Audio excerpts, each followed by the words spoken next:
Kepada sahabat Bang Kodi dekat luar sana yang mana yang suka ambil gambar ataupun suka transfer file ataupun data dekat handphone ataupun pendrive korang boleh beli benda ni senang, mudah dibawa ke mana saja. Atas ni kita boleh cucuk dekat USB. Ni juga micro USB untuk Android dan juga Type C pun ada.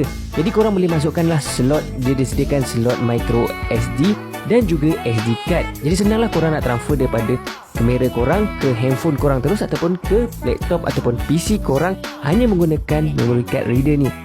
Kita hanya cucuk saja dan korang boleh cucuklah dekat USB, Type C ataupun micro Android. iPhone pun dah guna Type C, jadi senanglah korang nak transfer data korang, nak backup dekat dalam micro SD ataupun SD card ataupun korang nak transfer.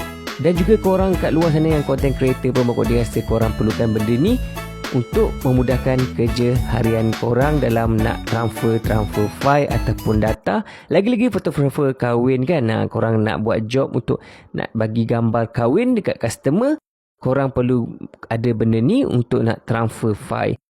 Bang Kodi dah sediakan dekat beg kuning, harga dia korang boleh check. Bang Kodi beli hari tu ada promo. Kalau korang nasib baik korang dapatlah harga promo. Saiz dia pun kecil, mudah korang nak bawa ke mana saja.